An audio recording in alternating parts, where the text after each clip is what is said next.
পাঠিয়েছিলাম রাজ্য পরিদর্শন করার জন্য, কিন্তু সে এখনো ফিরে আসিতেছে না।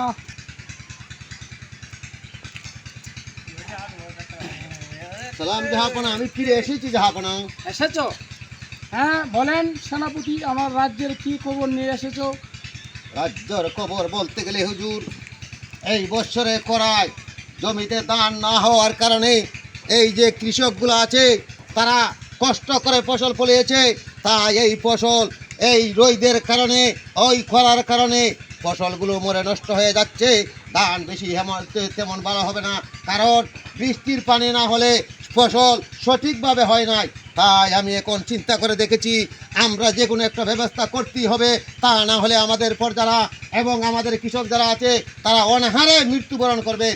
আর কৃষকের আর্তনাদ শুনে আমার প্রাণটা আমি ধরে রাখতে পারছি নি জাহাপনাও। তাই আমি রাজ দরবারে উকলার বেগে ছুটে এসেছি জাহাপনার কাছ থেকে একটা আদেশ নিয়ে আমি যাতে প্রজাদের ফসলের ব্যবস্থা করতে পারি। আল্লাহ যদি দয়া করে মেঘ দেয় তাতে দিল, আর যদি দয়া করে মেঘ না দেয়, এখন মেঘ না হয়, তাইলে আমরা পানি দেওয়ার একটা ব্যবস্থা করতে পারি জাহাপনা। এই ব্যাপারে তোমার যা যা করার প্রয়োজন তুমি তাই করো। ঠিক আছে জাহাপনা, তাইলে আমি একটা সিদ্ধান্ত মনে মনে নিয়েছিলাম, সেই সিদ্ধান্তটা যদি কাজে লাগাই তাহলে আমাদের প্রজারা আর কোনো অশান্তি করবে না।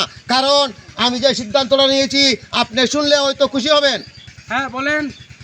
আমার সিদ্ধান্ত হলো, আমাদের তো হেলিকপ্টার হাজার হাজার আছে, দয়া করে যদি কয়েকটি হেলিকপ্টার দিয়ে দেন, আমি হেলিকপ্টার বুঝাই করে জমিনে আর উপরে দিয়ে আকাশপথে গিয়ে জমিনের মধ্যে আমি পানি দিয়ে আসবো, যাতে প্রজারা সঠিকভাবে ফসল ফলাইতে পারে।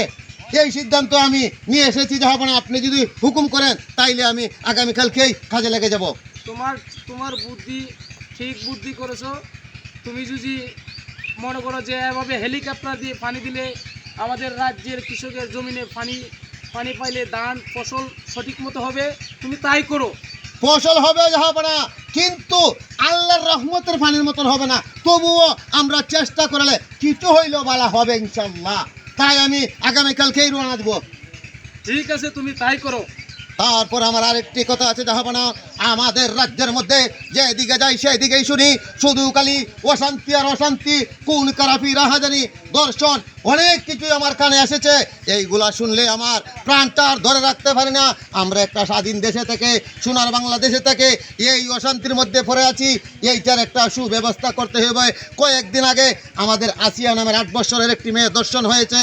যদি দর্শনকারীদের উপরে আমরা এই গোয়েন্দায় দিয়া সিআইডি দিয়া যদি তার এই শাস্তি দেখা যায় যে সে অবশ্যই কাজ করেছে, তাইলে এমন একটা শাস্তি দেওয়া হতো যে এই শাস্তি দেখলে আকাশে বাতাসে তা প্রাণ শিওরে উঠতো, আর যাতে কোনোদিন স্বপ্নে পড়েও দর্শনের কল্পনা করতে না পারে।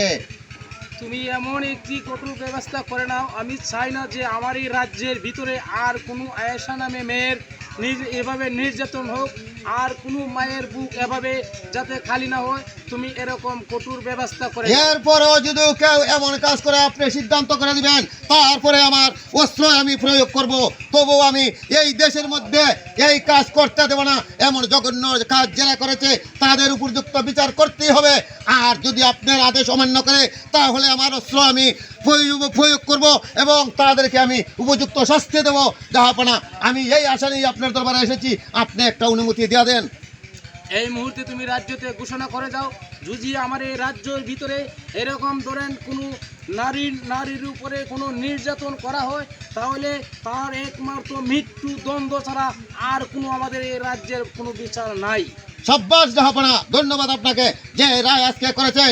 এই যে আমি আপনার আদেশ আমি অক্ষরে পালন করে যাব। আর কোনোদিন আমার সোনার বাংলাদেশে, স্বাধীন দেশে এমন কোনো মারফুট নাই যে আমাদের দেশে সে অপহরণ করত, ছিনতাই করত, দর্শন করত, এমন কোনো কাজ আর করবার সাহস পাবে না।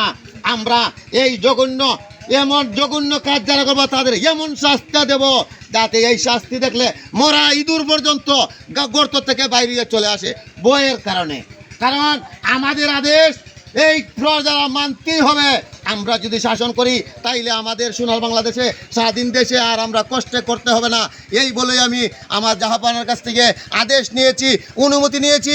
আজ থেকে আমি আমার অস্ত্র ব্যবহার করব, ইনশাআল্লাহ আর দুর্নীতি করতে দেব না।